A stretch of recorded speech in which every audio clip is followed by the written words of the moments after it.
ਵਾਹਿਗੁਰੂ ਜੀ ਕੀ ਫਤਿਹ। ਜੁਗ ਹੋ ਜੁਗ ਅਟਲ, ਸ਼ਬਦ ਬ੍ਰਹਮ ਸਤਿਗੁਰੂ।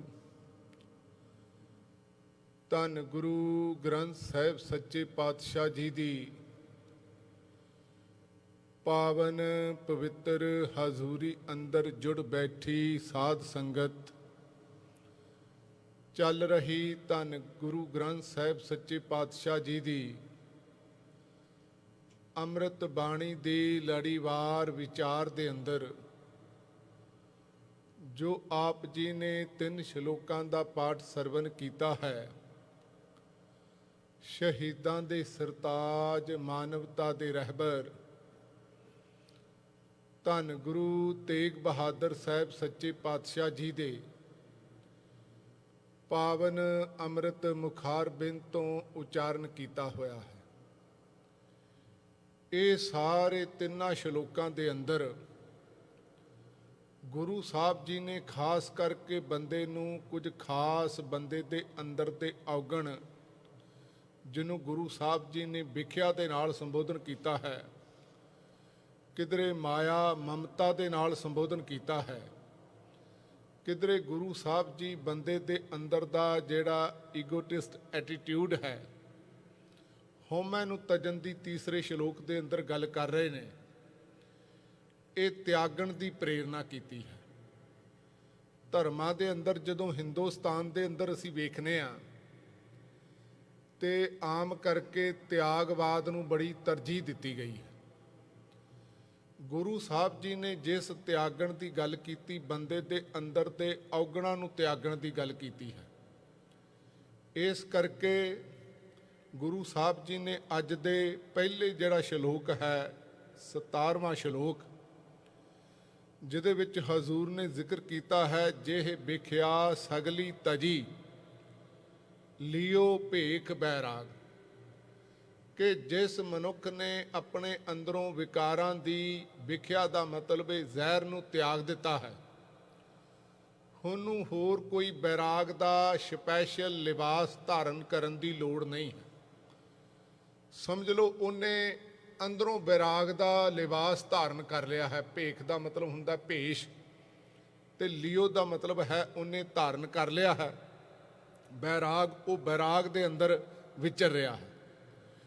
ਕਿਉਂਕਿ ਹਿੰਦੁਸਤਾਨ ਦੇ ਵਿੱਚ ਰਿਨੰਸੀਏਸ਼ਨ, ਖਾਸ ਕਰਕੇ ਤਿਆਗਵਾਦ ਦੀ ਬੜੀ ਗੱਲ ਕੀਤੀ ਗਈ ਹੈ ਕਿ ਜੇ ਅਕਾਲ ਪੁਰਖ ਵਾਹਿਗੁਰੂ ਨੂੰ ਮਿਲਣਾ ਹੈ, ਬ੍ਰਹਮ ਦੇ ਵਿੱਚ ਲੀਨ ਹੋਣਾ ਹੈ, ਤੇ ਬੰਦਾ ਆਪਣੇ ਮਾਤਾ ਪਿਤਾ, ਧਨ ਦੌਲਤ, ਜੋ ਉਹ ਕਾਰ ਵਿਹਾਰ ਕਰਦਾ ਹੈ, ਕਾਰ ਵਿਹਾਰ ਨੂੰ ਤਿਆਗ ਕੇ ਚਲਾ ਜਾਏ। ਜੀਵਨ ਸਾਥੀ, ਖਾਸ ਕਰਕੇ ਪਤਨੀ ਨੂੰ ਹਰ ਮਜ਼ਹਬ ਦੇ ਅੰਦਰ ਕਿਸੇ ਨਾ ਕਿਸੇ ਰੂਪ ਦੇ ਵਿੱਚ ਰੱਬ ਦੇ ਮਿਲਾਪ ਦੇ ਵਿੱਚ ਬੜੀ ਵੱਡੀ ਦੀਵਾਰ ਮੰਨਿਆ ਗਿਆ ਸੀ। ਇੱਥੋਂ ਤੱਕ ਜਿਹੜਾ, ਕਿਉਂਕਿ ਇਸ ਹਫ਼ਤੇ ਤੋਂ ਅਗਲੇ ਹਫ਼ਤੇ ਵਿਮਨ ਡੇ ਵੀ ਮਨਾਉਣਾ ਹੈ, ਇੱਥੋਂ ਸੰਗਤ ਨੇ, ਤੇ ਮੈਂ ਇੱਕ ਐਗਜ਼ਾਮਪਲ ਕਿ ਕ੍ਰਿਸਚੀਅਨਿਟੀ ਦੇ ਅੰਦਰ ਵੀ ਜਿਹੜੀਆਂ ਇਹੋ ਜਿਹੀਆਂ ਥਿਊਰੀਜ਼ ਸਨ ਕਿ ਜਦੋਂ ਰੱਬ ਨੇ ਸਵਰਗ ਬਣਾਇਆ, ਉਹਦੇ ਅੰਦਰ ਐਡਮ ਨੂੰ, ਖਾਸ ਕਰਕੇ ਆਦਮ ਨੂੰ ਰਹਿਣ ਦੀ ਇਜਾਜ਼ਤ ਦਿੱਤੀ ਗਈ, ਤੇ ਉਸ ਤੋਂ ਬਿਨਾਂ ਹੀ ਉਹਨੇ ਸ੍ਰਿਸ਼ਟੀ ਨੂੰ ਕੰਪਲੀਟ ਪਹਿਲਾਂ ਸਮਝਿਆ ਸੀ। ਇੱਕ ਦਿਨ ਉਹ ਸੁੱਤਾ ਹੋਇਆ ਸੀ, ਉਹਦੀ ਬੱਖੀ ਪਸਲੀ ਕੱਢ ਕੇ ਉਹਦੇ ਤੋਂ ਔਰਤ ਦੀ, ਈਵ ਦੀ ਜਿਹੜੀ ਸਿਰਜਣਾ ਕੀਤੀ ਗਈ, ਜਿਹਨੂੰ ਪੰਜਾਬੀ ਦੇ ਵਿੱਚ ਅਸੀਂ ਹਵਾ ਕਹਿ ਦਿੰਦੇ।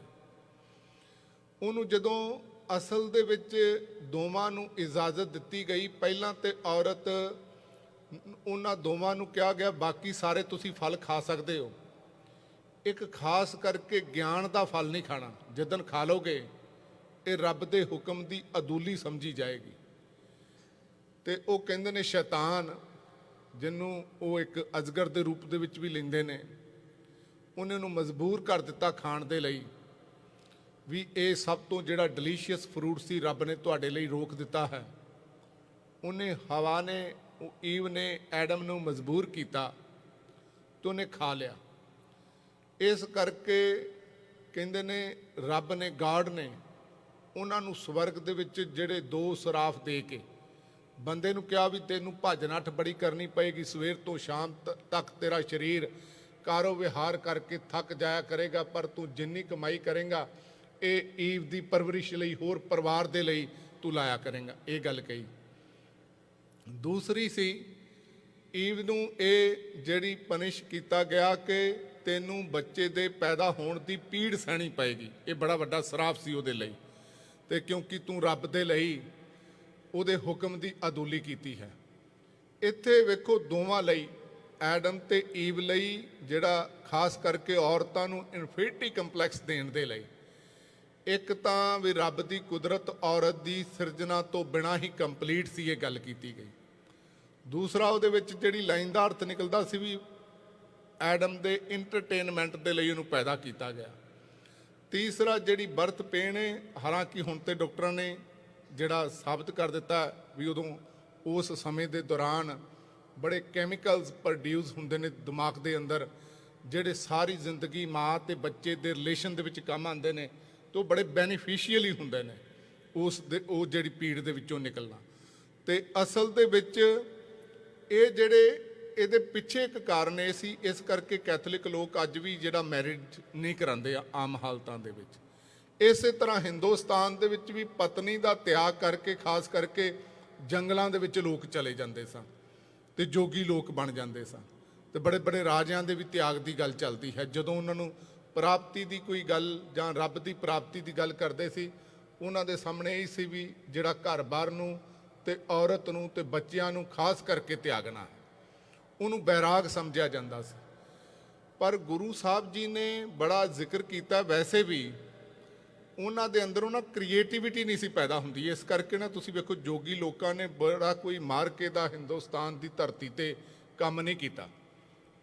ਇੱਕ ਤਾਂ ਜੇ ਪੋਲੀਟੀਕਲੀ ਵੇਖੀਏ ਤੇ ਵਿਦੇਸ਼ਾਂ ਤੋਂ ਹਮਲਾਵਰ ਆਉਂਦੇ ਸਨ ਤੇ ਇੱਥੋਂ ਦੇ ਹਜ਼ਾਰਾਂ ਲੋਕਾਂ ਨੂੰ ਕਤਲ ਕੀਤਾ ਜਾਂਦਾ ਸੀ, ਧੀਆਂ ਭੈਣਾਂ ਦੀ ਇੱਜ਼ਤ ਨੂੰ ਵੀ ਹੱਥ ਪਾਇਆ ਜਾਂਦਾ ਸੀ, ਲੜਕੀਆਂ ਨੂੰ ਲਿਜਾ ਕੇ ਆਪਣੇ ਬਾਜ਼ਾਰਾਂ ਦੇ ਅੰਦਰ ਨਿਲਾਮ ਕਰ ਦਿੱਤਾ ਜਾਂਦਾ ਸੀ।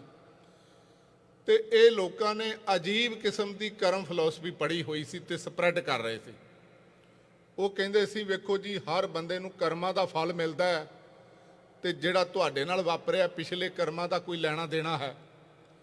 ਦੂਸਰਾ ਸੀ ਇਸ ਦੁਨੀਆ ਦੇ ਅੰਦਰ ਕੋਈ ਕਿਸੇ ਦਾ ਨਹੀਂ, ਇਸ ਕਰਕੇ ਇਸ ਸੰਸਾਰ ਨੂੰ ਛੱਡ ਹੀ ਜਾਣਾ ਹੈ, ਤੇ ਮੋਹ ਦਾ ਤਿਆਗ ਕਰ ਦਿਓ ਵੀ ਮੋਹ ਹੀ ਤੁਹਾਨੂੰ ਦੁੱਖ ਦੇ ਰਿਹਾ। ਤੇ ਜਿਹੜੀ ਉਹਨਾਂ ਦੀ ਬਣਦੀ ਡਿਊਟੀ ਸੀ ਨਾ ਜਵਾਨੀ ਦੇ ਵਿੱਚ, ਜਿਹੜਾ ਉਹਨਾਂ ਨੇ ਹਥਿਆਰ ਲੈ ਕੇ ਆਪ ਦੁਸ਼ਮਣ ਦਾ ਮੁਕਾਬਲਾ ਕਰਕੇ ਆਪਣੇ ਪਿੰਡਾਂ ਤੇ ਆਪਣੇ ਦੇਸ਼ ਲਈ ਵਰਕ ਕਰਨਾ ਸੀ, ਉਹ ਕਰਨਾ ਛੱਡ ਦਿੱਤਾ। ਸਾਡੇ ਵੀ ਬੰਦਿਆਂ ਨੇ ਨਾ ਕਈ ਸਟੋਰੀਆਂ ਇਹੋ ਜਿਹੀਆਂ ਆਮ ਕਰਕੇ ਸਿੱਖ ਸੰਗਤ ਨੂੰ ਵੀ ਸੁਣਾਈਆਂ। ਜਿਵੇਂ ਐਗਜ਼ਾਮਪਲ ਦੇ ਤੌਰ ਤੇ ਕਹਿੰਦੇ ਨੇ ਸਿਕੰਦਰ ਆ ਰਿਹਾ ਸੀ, ਜਦੋਂ ਕਿਧਰੇ ਇੱਕ ਫਕੀਰ ਦੇ ਕੋਲੋਂ ਨਿਕਲਿਆ ਤੇ ਉਹਨੂੰ ਕਹਿੰਦਾ ਬਾਬਾ ਮੈਂ ਜਾ ਰਿਹਾ ਕਿਸੇ ਮੁਹਿੰਮ ਦੇ ਉੱਤੇ, ਜੋ ਕੁਝ ਮੇਰੇ ਕੋਲ ਮੰਗਣਾ ਹੈ ਮੰਗ ਲੈ।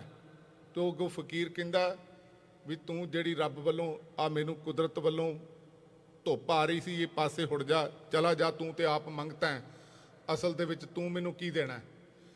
ਤੇ ਉਹ ਬੜਾ ਹੈਰਾਨ ਹੋਇਆ ਰਾਜਾ, ਉਹ ਕਹਿਣ ਲੱਗਾ ਮੇਰੇ ਕੋਲ ਇੰਨਾ ਕੁਝ ਵੀ ਇਹਦੇ ਕੋਲ ਜਿਹੜਾ ਅਸਲ ਦੇ ਵਿੱਚ ਇੱਕ ਫਕੀਰ ਹੈ, ਕੁਝ ਵੀ ਸਰੀਰ ਦੇ ਉੱਤੇ ਕੱਪੜੇ ਵੀ ਜ਼ਿਆਦਾ ਪਾਏ ਹੋਏ ਨਹੀਂ, ਫਿਰ ਵੀ ਆਨੰਦ ਦੀ ਅਵਸਥਾ ਦੇ ਵਿੱਚ। ਤੇ ਅੱਗੋਂ ਡਾਇਲੋਗ ਇਹੋ ਜਿਹੇ ਵੀ ਕਰ ਦਿੱਤੇ ਜਾਂਦੇ ਨੇ ਵੀ ਉਹਨੂੰ ਪੁੱਛਿਆ ਵੀ ਤੇਰੇ ਕੋਲੋਂ ਇਹ ਸਾਰਾ ਕੁਝ ਕਿਵੇਂ, ਵੀ ਇਹ ਮੈਡੀਟੇਸ਼ਨ ਦੇ ਨਾਲ ਰੱਬ ਦੀ ਜਿਹੜੀ ਸਿਮਰਨ ਦੇ ਨਾਲ ਆਇਆ। ਤੇ ਉਹ ਕਈ ਵਾਰੀ ਇਹੋ ਜਿਹੇ ਫਕੀਰਾਂ ਨੂੰ ਐਪਰੀਸ਼ੀਏਟ ਕਰ ਦਿੱਤਾ ਜਾਂਦਾ, ਹਾਲਾਂਕਿ ਉਹਨਾਂ ਨੇ ਸੁਸਾਇਟੀ ਲਈ ਕੋਈ ਕੰਮ ਨਹੀਂ ਕੀਤਾ। ਉਹ ਬੰਦੇ ਦਾ ਚੰਗਾ ਜੇ ਬੱਚਾ ਹੁੰਦਾ ਤੇ ਉਹ ਘੱਟੋ ਘੱਟ ਜਾ ਕੇ ਉਹਨੂੰ ਕਹਿੰਦਾ ਵੀ ਮੇਰੇ ਇਲਾਕੇ ਤੇ ਤੂੰ ਲੱਗਾ ਹਮਲਾ ਕਰਨ, ਤੇ ਮੇਰੇ ਅੰਦਰ ਇਹ ਇਨਸਾਨੀਅਤ, ਮੈਂ ਨਾ ਇੱਥੇ ਅਸਲ ਵਿੱਚ ਨੌਜਵਾਨਾਂ ਦਾ ਕਤਲੇਆਮ ਹੋਣ ਦੇਣਾ, ਨਾ ਤੇਰੇ ਹੱਥੋਂ ਧੀਆਂ ਭੈਣਾਂ ਦੀ ਇੱਜ਼ਤ ਨਿਲਾਮ ਹੋਣ ਦੇਣੀ, ਤੇ ਅੱਗੇ ਹਥਿਆਰ ਲੈ ਕੇ ਖੜਾ ਹੋ ਜਾਂਦਾ। ਇਸੇ ਤਰ੍ਹਾਂ ਵੇਖੋ ਤੁਸੀਂ ਬਾਬਾ ਬੰਦਾ ਸਿੰਘ ਬਹਾਦਰ ਦਾ ਜਿਹੜਾ ਪਹਿਲੀ ਹਿਸਟਰੀ ਹੈ ਨਾ, ਉਹਨੇ ਬੈਰਾਗ ਹੀ ਆਪਣੇ ਵੱਲੋਂ ਬੈਰਾਗੀ ਸਾਧੂ ਹੀ ਬਣਿਆ ਹੋਇਆ ਸੀ, ਬੰਦਾ ਬੈਰਾਗੀ ਉਹਨੂੰ ਕਹਿੰਦੇ ਸਨ। ਅੱਜ ਵੀ ਹਿੰਦੁਸਤਾਨ ਦੇ ਬੜੇ ਜੋਗੀ ਲੋਕ ਜਾਂ ਹਿੰਦੁਸਤਾਨ ਦੇ ਜਿਹੜੇ ਕੱਟੜ ਲੋਕ ਨੇ, ਐਕਸਟ੍ਰੀਮਿਸਟ, ਜਿਹੜੇ ਮਾਈਨੋਰਿਟੀਜ਼ ਨੂੰ ਪ੍ਰਵਾਨ ਨਹੀਂ ਕਰਦੇ ਤੇ ਅਸਿਮੀਲੇਟ ਕਰ ਲੈਣਾ ਚਾਹੁੰਦੇ ਨੇ, ਵੀ ਇੱਕ ਹਿੰਦੂ ਰਾਸ਼ਟਰ ਦੀ ਰੱਟ ਲਾ ਰਹੇ ਨੇ। ਉਹ ਕਈ ਵਾਰੀ ਕਹਿੰਦੇ ਨੇ ਵੀ ਗੁਰੂ ਗੋਬਿੰਦ ਸਿੰਘ ਜੀ ਜਿਹੜੇ ਮਿਸ਼ਨ ਨੂੰ ਪੂਰਿਆ ਨਹੀਂ ਕਰ ਸਕੇ, ਉਹ ਬੰਦਾ ਬੈਰਾਗੀ ਨੇ ਪੈਦਾ ਕਰ ਦਿੱਤਾ, ਪੂਰਾ ਕੀਤਾ। ਪਰ ਬੈਰਾਗੀ ਸਾਧੂ ਹਿੰਦੁਸਤਾਨ ਦੇ ਵਿੱਚ ਹਜ਼ਾਰਾਂ ਹੀ ਸਨ। ਬਾਬਾ ਬੰਦਾ ਸਿੰਘ ਬਹਾਦਰ ਜੀ ਜੇ ਗੁਰੂ ਗੋਬਿੰਦ ਸਿੰਘ ਜੀ ਦੇ ਸੰਪਰਕ ਦੇ ਵਿੱਚ ਨਾ ਆਉਂਦੇ ਤੇ ਜੇ ਕੋਈ ਚੰਗਾ ਕੰਮ ਨਾ ਕਰਦੇ ਤਾਂ ਉਹਨਾਂ ਨੇ ਹਜ਼ਾਰਾਂ ਜੋਗੀਆਂ ਦੀ ਤਰ੍ਹਾਂ ਗੁਮਨਾਮ ਰਹਿ ਕੇ ਇੱਕ ਛੋਟਾ ਜਿਹਾ ਡੇਰਾ ਤੇ ਕੁਝ ਫਾਲੋਵਰ ਝੂਠੇ ਸੱਚੇ ਬਣਾ ਕੇ ਅੰਧ ਵਿਸ਼ਵਾਸ ਵਾਲੇ ਉੱਥੇ ਹੀ ਚੜ੍ਹਾਈ ਕਰ ਜਾਣਾ ਸੀ। ਪਰ ਗੁਰੂ ਗੋਬਿੰਦ ਸਿੰਘ ਜੀ ਮਹਾਰਾਜ ਜੀ ਦੀ ਸਿੱਖਿਆ ਨੇ ਤੇ ਗੁਰੂ ਸਾਹਿਬ ਜੀ ਨੇ ਖੰਡੇ ਬਾਟੇ ਦੀ ਜਿਹੜੀ ਪਹਿਲ ਦਿੱਤੀ, ਗੁਰੂ ਨਾਨਕ ਸਾਹਿਬ ਜੀ ਦਾ ਮਿਸ਼ਨ 3 ਮਹੀਨੇ ਰਹਿ ਕੇ ਉੱਥੇ ਲਗਾਤਾਰ ਉਹਨਾਂ ਨੂੰ ਸਮਝਾਉਂਦੇ ਰਹੇ। ਬਹੁਤ ਸਮਾਂ ਗੁਰੂ ਸਾਹਿਬ ਜੀ ਦੇ ਨਾਲ ਉਹ ਗੱਲਾਂ ਕਰਦਾ ਰਿਹਾ ਤੇ ਗੁਰੂ ਸਾਹਿਬ ਜੀ ਨੇ ਜਦੋਂ ਸਾਰੀ ਸਿੱਖੀ ਸਮਝਾਈ, ਹਿੰਦੁਸਤਾਨ ਦਾ ਮਹਾਨ ਉਹ ਹੀਰੋ ਬਣਿਆ। ਉਹਨੇ ਉਹ ਬੈਰਾਗ ਵਾਲਾ ਡੇਰਾ ਛੱਡ ਕੇ, ਬੈਰਾਗਪੁਣਾ ਛੱਡ ਕੇ, ਝੂਠ ਛੱਡ ਕੇ ਤੇ ਅਸਲ ਦੇ ਵਿੱਚ ਇੱਕ ਯੋਧਾ ਬਣ ਕੇ ਪੰਜਾਬ ਦੇ ਲੋਕਾਂ ਦੀ ਕੀ ਹਿੰਦੁਸਤਾਨ ਦੀ ਤਕਦੀਰ ਬਦਲਣ ਦੇ ਵਿੱਚ ਇੱਕ ਬੜਾ ਵੱਡਾ ਰੋਲ ਪਲੇ ਕੀਤਾ।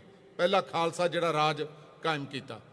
ਕਹਿਣ ਦਾ ਮਤਲਬ ਜਿਨ੍ਹਾਂ ਨੇ ਇਹ ਪ੍ਰਿਟੈਂਡ ਕੀਤਾ ਸੀ ਵੀ ਅਸੀਂ ਘਰ-ਬਾਰ ਨੂੰ ਤਿਆਗ ਕੇ ਜੰਗਲਾਂ ਦੇ ਵਿੱਚ ਚਲੇ ਗਏ ਹਾਂ, ਉਹਨਾਂ ਨੇ ਜੇ ਇਸ ਪੱਖੋਂ ਵੇਖੀਏ ਵੀ ਬੈਰਾਗੀ ਬਣ ਕੇ ਹਿੰਦੁਸਤਾਨ ਦੇ ਪੋਲੀਟੀਕਲ ਢਾਂਚੇ ਦੇ ਵਿੱਚ ਜਿੱਥੇ ਸਦੀਆਂ ਤੋਂ ਲੋਕ ਗੁਲਾਮ ਹੁੰਦੇ ਆਏ ਸੀ, ਕੋਈ ਕੰਮ ਨਹੀਂ, ਵਰਕ ਨਹੀਂ ਕੀਤਾ। ਇਸ ਕਰਕੇ ਆਪਣੇ ਆਪ ਨੂੰ ਬੈਰਾਗੀ ਸਮਝਦੇ ਸਨ।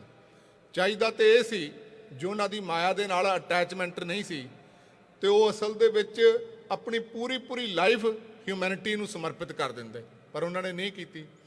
ਇਹਦਾ ਮਤਲਬ ਜਿਹੜੇ ਉਹ ਇਸ ਪੱਖੋਂ ਟੋਟਲੀ ਇਰਰੈਲੀਵੈਂਟ ਸਨ, ਜਿਹੜੇ ਜੋਗੀ ਲੋਕ ਸਨ। ਇਸ ਕਰਕੇ ਗੁਰੂ ਸਾਹਿਬ ਜੀ ਨੇ ਬਾਣੀ ਦੇ ਅੰਦਰ ਇਹੋ ਜਿਹੇ ਸ਼ਬਦ ਵਰਤੇ ਨੇ, ਮਨ ਕਿਉਂ ਬੈਰਾਗ ਕਰੇਗਾ ਸਤਿਗੁਰ ਮੇਰਾ ਪੂਰਾ। ਉਸ ਕਿਸਮ ਦਾ ਬੈਰਾਗ ਜਿਹੜਾ ਝੂਠਾ ਜਿਹਾ ਕਿਸਮ ਦਾ ਸੀ, ਇੱਕ ਸੈਲਫਿਸ਼ ਜਿਹਾ ਬਣ ਕੇ ਬੰਦਾ ਸਮਾਧੀਆਂ ਲਾਂਦਾ ਸੀ, ਕਦੇ ਪੁੱਠਾ ਸਿੱਧਾ ਲਟਕਦਾ ਸੀ, 84 ਆਸਨ ਕਰ ਲੈਂਦੇ ਸਨ। ਅੱਜ ਤੇ ਕਿਉਂਕਿ ਸਾਡੇ ਲੋਕ ਮਸ਼ੀਨਰੀ ਤੇ ਡਿਪੈਂਡ ਹੋ ਗਏ ਨੇ ਤੇ ਯੋਗਾ ਦੀ ਥੋੜੀ ਬਹੁਤੀ ਵੈਲਿਊ ਵੀ ਹੈ। ਉਦੋਂ ਤੇ ਐਗਰੀਕਲਚਰ ਲੈਂਡ ਹੋਣ ਕਰਕੇ ਲੋਕ ਦਿਨ ਰਾਤ ਕੰਮ ਹੀ ਇੰਨਾ ਕਰਦੇ ਸਨ, ਉਹਨਾਂ ਨੂੰ ਇਹ ਪੁੱਠੇ ਸਿੱਧੇ ਆਸਨ ਕਰਨ ਦੀ ਜ਼ਿਆਦਾ ਲੋੜ ਹੀ ਨਹੀਂ ਸੀ ਪੈਂਦੀ। ਤੇ ਅਸਲ ਦੇ ਵਿੱਚ ਜਿਹੜਾ ਇਹ ਲੋਕਾਂ ਦੀ એનર્ਜੀ ਤੇ ਆਪਣੀ એનર્ਜੀ ਨੂੰ ਟੋਟਲੀ ਉਹ ਬਰਬਾਦ ਹੀ ਕਰਦੇ ਰਹੇ। ਫਿਰ ਫਲਸਫੇ ਵੱਲੋਂ ਵੇਖੀਏ ਤੇ ਫਲਸਫੇ ਵੱਲੋਂ ਵੀ ਜਿੱਥੇ ਉਹਨਾਂ ਸਮੇਂ ਦੇ ਦੌਰਾਨ ਕੀ ਕਈ ਸਦੀਆਂ ਦੇ ਵਿੱਚ ਖੁਸ਼ਵੰਤ ਸਿੰਘ ਨੇ ਇੱਕ ਬੜੇ ਕਮਾਲ ਦੀ ਗੱਲ ਕੀਤੀ ਵੀ ਹਰ ਹਿੰਦੁਸਤਾਨ 'ਚ 8ਵਾਂ 10ਵਾਂ ਬੰਦਾ ਨਾ ਇਸ ਤਰ੍ਹਾਂ ਦਾ ਯੋਗੀ ਬਣ ਕੇ ਸਮਾਜ ਦੇ ਲਈ ਕੁਝ ਪ੍ਰੋਡਿਊਸ ਨਹੀਂ ਕਰ ਰਿਹਾ, ਵਿਹਲਾ ਬਹਿ ਕੇ ਜਾਂ ਤੇ ਘਰਾਂ ਦੇ ਵਿੱਚੋਂ ਭੀਖ ਮੰਗ ਰਿਹਾ ਤੇ ਜਾਂ ਇਸ ਤਰ੍ਹਾਂ ਦੇ ਡੇਰੇ ਬਣ ਕੇ ਜਿਹੜਾ ਆਪਣੇ ਆਪ ਨੂੰ ਧਰਮੀ ਹੋਣ ਦਾ pretend we door to door ਮਤਲਬ ਬੈਗਿੰਗ ਕਰਕੇ ਉਹ ਸਮਾਜ ਦੇ ਉੱਤੇ ਬੋਝ ਬਣਿਆ ਹੋਇਆ। ਇਕਨੋਮਿਕਲੀ ਉਹਨਾਂ ਨੇ ਜਿਹੜਾ ਰੋਲ ਪਲੇ ਕਰ ਸਕਦੇ ਸੀ ਉਹਨਾਂ ਨੇ ਨਹੀਂ ਕੀਤਾ। ਇਸੇ ਤਰ੍ਹਾਂ ਨਾ ਐਜੂਕੇਸ਼ਨ ਦੇ ਪੱਖੋਂ ਨਾ ਹਿੰਦੁਸਤਾਨ ਦਾ ਕੋਈ ਵੀ ਇੱਕ ਕਾਜ ਨਹੀਂ ਸੀ ਉਹਨਾਂ ਨੇ ਸੰਭਾਲਿਆ। ਇਸ ਕਰਕੇ ਗੁਰੂ ਸਾਹਿਬ ਜੀ ਨੇ ਜੋਗ ਨਾ ਖਿੰਥਾ, ਜੋਗ ਨਾ ਡੰਡਾ, ਜੋਗ ਨਾ ਭਸਮ ਚੜਾਈਆ, ਜੋਗ ਨਾ ਮੁੰਦੀ ਮੂੰਡ ਮੁੰਡਾਇਆ, ਜੋਗ ਨਾ ਸਿੰਘੀ ਵਾਹੀਆ, ਅੰਜਨ ਮਾਹੇ ਨਿਰੰਜਨ ਰਹੀਆ, ਜਿਹੜਾ ਜਿਹ ਵੇਖਿਆ ਸਗਲੀ ਤਜੀ। ਇਹ ਗੁਰੂ ਸਾਹਿਬ ਜੀ ਨੇ ਢੰਗ ਜਿਹੜਾ ਅੱਜ ਦੇ ਸ਼ਬਦ ਦੇ ਅੰਦਰ ਧੰਨ ਗੁਰੂ ਤੇਗ ਬਹਾਦਰ ਸਾਹਿਬ ਜੀ ਨੇ ਢੰਗ ਵਰਤਿਆ ਹੈ, ਉਹ ਢੰਗ ਉਹਨਾਂ ਨੂੰ ਸਮਝਾਇਆ ਕਿ ਅਸਲ ਦੇ ਵਿੱਚ ਮਾਇਆ ਦੀ ਜਿਹੜੀ ਵਿਖਿਆ ਵਾਲੀ ਬਿਰਤੀ ਹੈ, ਜ਼ਹਿਰੀਲੀ ਵਾਸ਼ਨਾਵਾਂ, ਕਿਉਂਕਿ ਬੰਦੇ ਦੇ ਅੰਦਰ ਨਾ ਹਰ ਬੰਦੇ ਦੇ ਅੰਦਰ ਡਿਜ਼ਾਇਰਸ ਪੈਦਾ ਹੁੰਦੀਆਂ, ਉਹਦੇ ਤੋਂ ਕੋਈ ਵੀ ਅਛੂਤਾ ਨਹੀਂ ਹੈ, ਸਾਡੇ ਸਾਰਿਆਂ ਦੇ ਅੰਦਰ ਪੈਦਾ ਹੁੰਦੀਆਂ। ਪਰ ਜਦੋਂ ਇਹ ਵਾਸ਼ਨਾਵਾਂ ਬਣ ਜਾਂਦੀਆਂ, ਬੰਦਾ ਜ਼ਹਿਰੀਲਾ ਬਣ ਜਾਂਦਾ ਹੈ। ਗੁਰੂ ਗ੍ਰੰਥ ਸਾਹਿਬ ਜੀ ਦੀ 2 ਸ਼ਬਦਾਂ ਤੋਂ ਆਪਾਂ ਗੱਲ ਸ਼ੁਰੂ ਕਰਦੇ ਹਾਂ। ਜਿਵੇਂ ਗੁਰੂ ਸਾਹਿਬ ਜੀ ਕਹਿੰਦੇ ਨੇ ਨਾ, ਬਿਨ ਸਿਮਰਨ ਜੋ ਜੀਵਨ ਬਲਨਾ ਸਰਪ ਜੈਸੇ ਅਰ ਜਾਰੀ। ਜਦੋਂ ਬੰਦਾ ਸਿਮਰਨ ਦਾ ਰਾਹ, ਨੈਤਿਕਤਾਈ, ਗੁਰੂ ਸਾਹਿਬ ਦੀ ਦਿੱਤੀ ਹੋਈ ਐਜੂਕੇਸ਼ਨ, ਕਿਉਂਕਿ ਸਿਮਰਨ ਕੀ ਹੈ? ਟੋਟਲ ਗੁਰੂ ਗ੍ਰੰਥ ਸਾਹਿਬ ਜੀ ਦੀ ਸਿੱਖਿਆ ਦੇ ਅਕੋਰਡਿੰਗ ਜ਼ਿੰਦਗੀ ਬਤੀਤ ਕਰਨੀ। ਤੇ ਜੇ ਉਹਨੂੰ ਛੱਡ ਕੇ ਕੋਈ ਬੰਦਾ ਵੱਖਰਾ ਲਾਈਫ ਸਟਾਈਲ ਅਪਣਾ ਲੈਂਦਾ ਹੈ, ਉਹ ਕਈ ਵਾਰੀ ਐਕਸਟ੍ਰੀਮਿਸਟ ਹੋ ਕੇ ਅਸਲ ਦੇ ਵਿੱਚ ਵਾਸ਼ਨਾਵਾਂ ਜਦੋਂ ਐਕਸਟ੍ਰੀਮ ਤੇ ਬੰਦੇ ਦੇ ਚਲੇ ਜਾਂਦੀਆਂ, ਉਹ ਸਮਾਜ ਦੇ ਲਈ ਜ਼ਹਿਰੀਲਾ ਸਾਬਤ ਹੁੰਦਾ ਹੈ। ਸੱਪ ਵਰਗੀ ਉਹਦੀ ਜ਼ਿੰਦਗੀ ਹੁੰਦੀ ਹੈ। ਜਿਵੇਂ ਭਗਤ ਤਰਲੋਚਨ ਜੀ ਨੇ ਵੀ ਜ਼ਿਕਰ ਕੀਤਾ, ਉਹ ਕਹਿੰਦੇ ਨੇ ਅੰਤ ਕਾਲ ਜੇ ਲక్ష్ਮੀ ਸਿਮਰੈ, ਲక్ష్ਮੀ ਮਾਇਆ ਨੂੰ ਕਿਹਾ ਜਾਂਦਾ, ਐਸੀ ਚਿੰਤਾ ਮਹਿ ਜੇ ਮਰੈ, ਸਰਪ ਜੋਨ ਵਲ ਵਲ ਉਤਰੈ। ਬੰਦਾ ਸੱਪ ਦੀ ਜੋਨ ਜਿਉਂਦਾ ਹੈ, ਸਰੀਰ ਫਿਜ਼ੀਕਲੀ ਬੰਦਾ ਹੀ ਹੁੰਦਾ ਹੈ, ਪਰ ਅੰਦਰੋਂ ਸਨੇਕ ਤੋਂ ਵੀ ਡੇਂਜਰਸ ਹੁੰਦਾ। ਉਹ ਤੇ ਚਲੋ ਜਾਨਵਰ ਹੈ, ਉਹਨੂੰ ਸਮਝਾਉਣ ਲਈ ਗੁਰੂ ਸਾਹਿਬ ਨੇ ਬਾਣੀ ਨਹੀਂ ਰਚੀ, ਤੇ ਨਾ ਹੀ ਉਹਨੂੰ ਨਫ਼ਰਤ ਕਰਨੀ ਸਿਖਾਉਣ ਲਈ ਵੀ ਉਹ ਬੜਾ ਬੁਰਾ ਹੁੰਦਾ, ਇਹ ਵੀ ਨਹੀਂ ਕਿਹਾ ਗੁਰੂ ਸਾਹਿਬ ਨੇ। ਅਸਲ ਦੇ ਵਿੱਚ ਜਿਹੜੀਆਂ ਦੂਸਰੀਆਂ ਕ੍ਰੀਚਰਸ ਨੇ ਜਾਂ ਸਪੀਸੀਜ਼ ਨੇ, ਉਹਨਾਂ ਲਈ ਬਾਣੀ ਨਹੀਂ, ਬਾਣੀ ਸਾਨੂੰ ਸੇਧ ਦਿੱਤੀ ਇੱਕ, ਜਿਹੜੀ ਗੁਰੂ ਸਾਹਿਬ ਜੀ ਨੇ ਕੇਵਲ ਜਿਹੜੀ ਸਿਮਲੀ ਯੂਜ਼ ਕਰਕੇ, ਉਪਮਾ ਦੇ ਕੇ ਗੁਰੂ ਸਾਹਿਬ ਜੀ ਨੇ ਬਾਣੀ ਦੇ ਅੰਦਰ ਸਾਨੂੰ ਸਮਝਾਇਆ ਹੈ। ਤੇ ਜਿਉਂਦਾ ਬੰਦਾ ਵੇਖੋ ਵਿਖਿਆ ਕੀ ਹੈ। ਕਾਮ ਇੱਕ ਮੁੱਢਲੀ ਡਿਜ਼ਾਇਰ ਦੁਨੀਆ ਦੇ ਕੁਦਰਤ ਦੇ ਸਾਰੇ ਜੀਵਾਂ ਦੇ ਵਿੱਚ ਪੈਦਾ ਹੁੰਦੀ ਹੈ, ਤੇ ਉਹਨੂੰ ਸਗਲ ਧਰਮ ਹੈ ਗ੍ਰਸਤ ਪ੍ਰਦਾਨ ਹੈ, ਜਿਹੜੀ ਗੁਰੂ ਸਾਹਿਬ ਜੀ ਨੇ ਤਰਤੀਬ ਬਾਣੀ ਦੇ ਅੰਦਰ ਦਿੱਤੀ ਹੈ। ਇਸ ਤੋਂ ਅੱਗੇ ਵੱਧ ਕੇ ਜਦੋਂ ਬੰਦਾ ਨਾ, ਇਹ ਵੈਸੇ ਅਗਲੇ ਸ਼ਲੋਕਾਂ ਦੇ ਵਿੱਚ ਹੋਰ ਗੱਲ, ਜਦੋਂ ਕਿਉਂਕਿ ਬੰਦੇ ਦੇ ਅੰਦਰ ਨਾ ਜੇ ਪ੍ਰਾਣੀ ਹੋਮੈ ਤਜੀ, ਹੋਮੈ ਦੇ ਵੀ 3 ਰੂਪ ਨੇ, ਇਡ, ਈਗੋ ਐਂਡ ਸੁਪਰ ਈਗੋ। ਇਡ ਦਾ ਮਤਲਬ ਹੈ ਜਦੋਂ ਬੰਦੇ ਦੇ ਅੰਦਰ ਡਿਜ਼ਾਇਰ ਪੈਦਾ ਹੁੰਦੀ ਨਾ, ਜਿਹੜੇ ਕ੍ਰਿਮੀਨਲ ਲੋਕ ਨੇ ਖਾਸ ਕਰਕੇ, ਪ੍ਰਿਮਿਟਿਵ ਟਾਈਪ, ਜੰਗਲੀ ਟਾਈਪ, ਜਿਹੜੀ ਵਾਸ਼ਨਾ ਪੈਦਾ ਹੋਈ, ਨਾ ਸਮਾਜ ਦੀ ਬੰਦਾ ਪਰਵਾਹ ਕਰਦਾ ਤੇ ਨਾ ਕਿਸੇ ਜਿਹੜੀ ਐਥਿਕ ਦੀ ਬੰਦਾ ਪਰਵਾਹ ਕਰੇ, ਕੋਈ ਧਰਮ ਦੀ ਪਰਵਾਹ ਨਾ ਕਰੇ, ਕਾਨੂੰਨ ਦੀ ਪਰਵਾਹ ਨਾ ਕਰੇ, ਤੇ ਜ਼ਹਿਰੀਲਾ ਬਣ ਜਾਏ।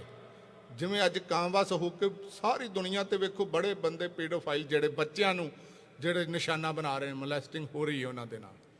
ਇਸੇ ਤਰ੍ਹਾਂ ਔਰਤ ਨੂੰ ਕੇਵਲ ਆਬਜੈਕਟੀਫਾਈ ਕਰਕੇ ਉਹਦਾ ਜਿਹੜੀ ਡਿਗਨਿਟੀ ਨੂੰ ਤਬਾਹ ਕਰਦੇ ਨੇ ਹਰ ਥਾਂ ਤੇ, ਜਿਵੇਂ ਇੰਡੀਅਨ ਸਮਾਜ ਦੇ ਅੰਦਰ ਕਈ ਵਾਰੀ ਰੇਪ ਕੇਸਿਸ ਜਿਹੜੇ ਵਾਪਰਦੇ ਨੇ। ਇਸੇ ਤਰ੍ਹਾਂ ਹੋਰ ਵਾਸ਼ਨਾਵਾਂ ਦੇ ਅਧੀਨ ਬਿਮਾਰੀਆਂ ਆਦਿਕ ਜਿਹੜੀਆਂ ਬੰਦੇ ਨੇ ਕ੍ਰੀਏਟ ਕਰ ਲਈਆਂ ਨੇ। ਇਹ ਜਿਹੜਾ ਉਹਦਾ ਜ਼ਹਿਰੀਲਾ ਰੂਪ ਹੈ ਨਾ ਬੰਦੇ ਦੀ ਡਿਜ਼ਾਇਰ ਦਾ, ਵਾਸ਼ਨਾ ਦਾ, ਅਸਲ ਦੇ ਵਿੱਚ ਇਹਨੂੰ ਗੁਰੂ ਸਾਹਿਬ ਜੀ ਨੇ ਬਾਣੀ ਦੇ ਅੰਦਰ ਵਿਖਿਆ ਕਿਹਾ, ਜਿਹਦੇ ਨਾਲ ਸੁਸਾਇਟੀ ਤਬਾਹ ਹੁੰਦੀ ਹੈ ਤੇ ਬੰਦਾ ਆਪ ਵੀ ਨੈਤਿਕਤਾ ਤੋਂ, ਮੋਰੈਲਿਟੀ ਤੋਂ ਡਿੱਗ ਜਾਂਦਾ ਹੈ, ਤੇ ਜਿਹੜਾ ਬਹੁਤ ਜ਼ਿਆਦਾ ਸਵਾਰਥੀ ਕਿਸਮ ਦਾ ਹੋ ਨਿਬੜਦਾ ਹੈ। ਇਸੇ ਤਰ੍ਹਾਂ ਬੰਦੇ ਦੇ ਅੰਦਰ ਕ੍ਰੋਧ ਦੀ ਬਿਰਤੀ ਹੈ, ਇਸੇ ਤਰ੍ਹਾਂ ਬੰਦੇ ਦੇ ਅੰਦਰ ਈਗੋਟਿਸਟ ਐਟੀਟਿਊਡ ਹੈ। ਜਦੋਂ ਬੰਦਾ ਬਿਲਕੁਲ ਨਾਰਸਿਸਿਸਟ ਬਣ ਕੇ ਦੂਜਿਆਂ ਦੀ ਬਿਲਕੁਲ ਪਰਵਾਹ ਨਾ ਕਰੇ, ਕੇਵਲ ਆਪਣੇ ਨਿੱਜ ਦੇ ਉੱਤੇ ਹੀ ਦੂਜਿਆਂ ਨੂੰ ਦੁਖੀ ਕਰਨਾ ਹੀ ਉਹਦਾ ਸੁਭਾਅ ਬਣ ਜਾਏ, ਇਸ ਕਿਸਮ ਦੀ ਜਿਹੜੀ ਪਰਸਨੈਲਿਟੀ ਹੈ। ਇਸੇ ਤਰ੍ਹਾਂ ਕ੍ਰੋਧ ਦੇ ਵਿੱਚ, ਲੋਭ ਦੇ ਵਿੱਚ, ਮੋਹ, ਹੰਕਾਰ ਦੇ ਵਿੱਚ, ਇਹ ਸਾਰੀਆਂ ਵਾਸ਼ਨਾਵਾਂ ਮੁੱਢਲੇ ਰੂਪ ਦੇ ਵਿੱਚ ਇਹ ਵਿਕਾਰ ਨਹੀਂ ਹਨ, ਪਰ ਜਦੋਂ ਬੰਦਾ ਇਹਨਾਂ ਦੇ ਪ੍ਰਭਾਵ ਦੇ ਵਿੱਚ ਜ਼ਹਿਰੀਲਾ ਹੋ ਜਾਂਦਾ ਹੈ, ਸੁਸਾਇਟੀ ਨੂੰ ਤਬਾਹ ਕਰਦਾ ਹੈ, ਉਹਨੂੰ ਗੁਰੂ ਸਾਹਿਬ ਜੀ ਨੇ ਡੇਂਜਰਸ ਮੰਨਿਆ, ਬੰਦੇ ਦੇ ਆਪਣੇ ਲਈ ਵੀ, ਕਿਉਂਕਿ ਉਹ ਕ੍ਰਾਈਮ ਨੂੰ ਕਮਿਟ ਕਰਦਾ ਹੈ, ਤੇ ਬੰਦਾ ਸੁਸਾਇਟੀ ਦੇ ਲਈ ਵੀ ਜ਼ਹਿਰੀਲਾ ਹੋ ਜਾਂਦਾ। ਇਹਨਾਂ ਨੂੰ ਕੰਟਰੋਲ ਦੇ ਵਿੱਚ ਜੇ ਬੰਦਾ ਕਰ ਲਏ, ਇਹਨਾਂ ਨੂੰ ਤਿਆਗ ਦੇ, ਇਹਦਾ ਜ਼ਹਿਰੀਲਾਪਨ ਤਿਆਗ ਦੇ, ਤੇ ਇਹ ਅਸਲ ਦੇ ਵਿੱਚ ਫਿਰ ਸਮਝ ਲਓ ਜਦੋਂ ਬੰਦੇ ਦਾ ਕਾਬੂ ਇਹਨਾਂ ਤੇ ਹੋ ਗਿਆ, ਫਿਰ ਉਹਦੇ ਅੰਦਰੋਂ ਅਸਲੀ ਬੈਰਾਗ ਸ਼ੁਰੂ ਹੁੰਦਾ, ਕਿਉਂਕਿ ਫਿਰ ਉਹ ਸਮਾਜ ਦੇ ਕੋਈ ਨਿਯਮ ਨਹੀਂ ਤੋੜ ਰਿਹਾ, ਨਾ ਧਰਮ ਦੀ ਨੈਤਿਕਤਾਈ ਨੂੰ ਤੋੜ ਰਿਹਾ ਹੈ, ਮੋਰੈਲਿਟੀ ਦੇ ਉੱਤੇ ਉਹ ਪੂਰਾ ਉਤਰ ਰਿਹਾ ਹੈ। ਉਸ ਸਮੇਂ ਬੰਦੇ ਕੋਲ ਇੱਕ ਰਾਹ ਹੈ ਕਿ ਅਸਲ ਦੇ ਵਿੱਚ ਉਹ ਗਿਆਨ ਲੈ ਕੇ ਹਿਊਮੈਨਿਟੀ ਲਈ ਕੰਮ ਕਰੇ।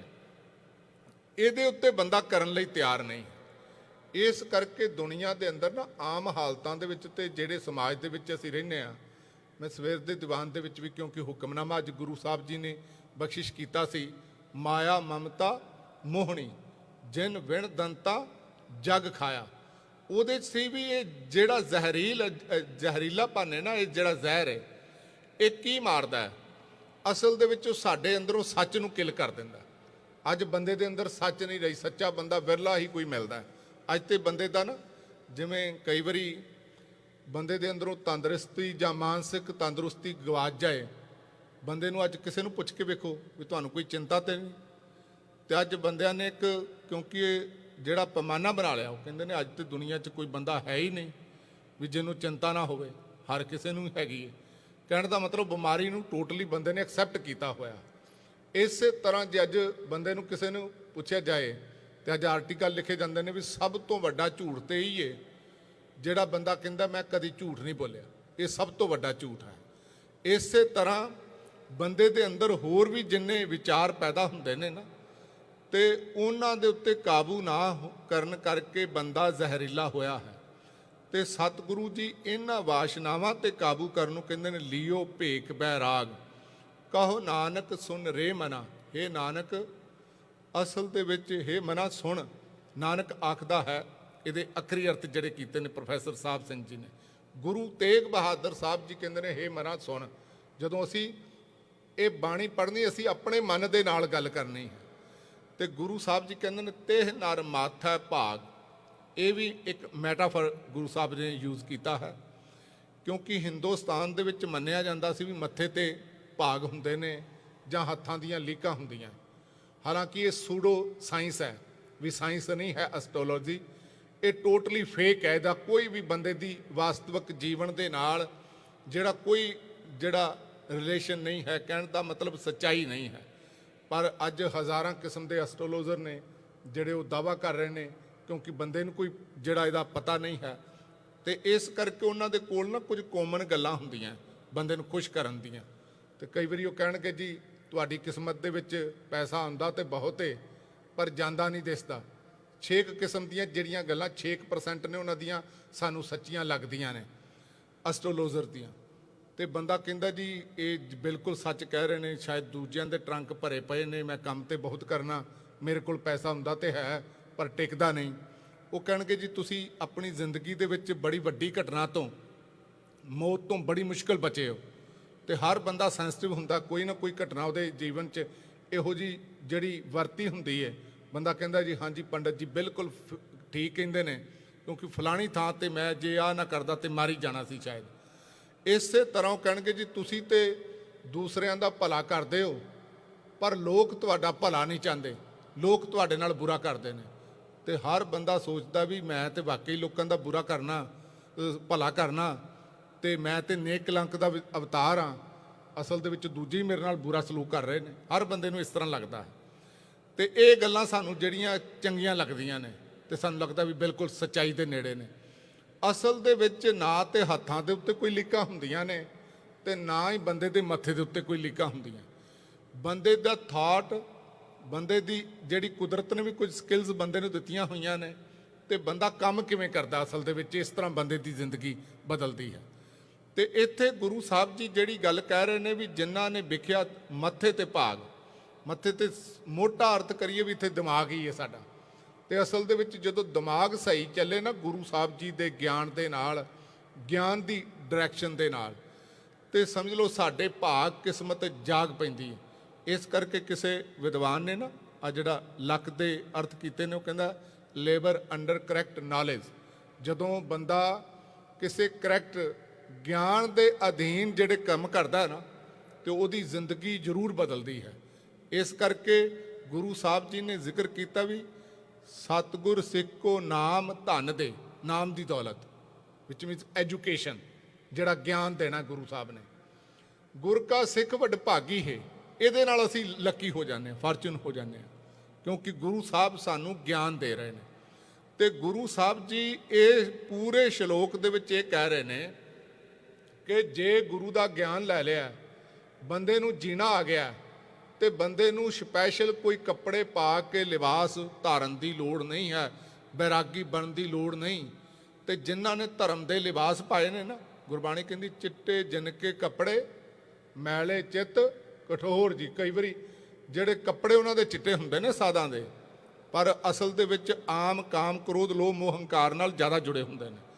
ਤੇ ਆਮ ਜ਼ਿਆਦਾ ਬੰਦੇ ਇੱਥੋਂ ਤੱਕ ਪਾਪ ਕਰਦੇ ਆ, ਜਿਹੜਾ ਕੁਝ ਐਗਜ਼ਾਮਪਲਾਂ ਤੁਹਾਡੇ ਸਾਹਮਣੇ ਅੱਜ ਤੇ ਸੋਸ਼ਲ ਮੀਡੀਆ ਨਾ, ਵੈਸੇ ਵੀ ਮੀਡੀਆ 'ਚ ਗੱਲਾਂ ਆਉਂਦੀਆਂ ਆ। ਪਿੱਛੇ ਜਿਹਦੇ ਬਦਰੀਨਾਥ ਵਗੈਰਾ ਦੇ ਵਿੱਚ ਆਮ ਕਰਕੇ ਫਲੱਡ ਆਇਆ ਸੀ, ਬੜੇ ਲੋਕ ਵਿਚਾਰੇ ਮੀਂਹ ਦੇ ਵਿੱਚ ਮਰ ਗਏ ਸਨ। ਤੇ ਜੋਗੀ ਲੋਕਾਂ ਦੀ ਜਦੋਂ ਤਲਾਸ਼ੀ ਲਈ ਗਈ ਨਾ, ਉਹਨਾਂ ਨੇ ਕਈ ਤੇ ਉੱਥੇ ਲਾਸ਼ਾਂ ਦੇ ਹੱਥ ਵਗੈਰਾ ਨਹੀਂ ਸਨ, ਕਿਉਂਕਿ ਜਿਹੜਾ ਵਿਚਾਰਾ ਗਹਿਣਾ ਕੋਈ ਸੋਨੇ ਦਾ ਪਾ ਕੇ ਗਿਆ। ਤੇ ਜਿਹੜੇ ਬੈਰਾਗੀ ਸਾਧੂ ਸਨ ਨਾ ਉੱਥੇ ਮੰਦਰਾਂ ਦੇ ਆਲੇ ਦੁਆਲੇ, ਉਹਨਾਂ ਨੇ ਲੋਕਾਂ ਨੂੰ ਜਿਹੜਾ ਉਹ ਸਪੋਰਟ ਨਹੀਂ ਕੀਤਾ, ਉਹਨਾਂ ਨੂੰ ਬਚਾਉਣ ਦਾ ਯਤਨ ਨਹੀਂ ਕੀਤਾ, ਬਲਕਿ ਮਰਿਆਂ ਹੋਇਆਂ ਦੇ ਜੇਬਾਂ ਦੇ ਵਿੱਚੋਂ ਪੈਸੇ, ਉਹਨਾਂ ਦਾ ਸੋਨਾ, ਉਹਨਾਂ ਦੀ ਕਰੰਸੀ ਜਿਹੜੀ ਉਹਨਾਂ ਦੇ ਨਾਲ ਆਪਣੇ ਥੈਲੇ ਭਰ ਲਏ ਸਨ।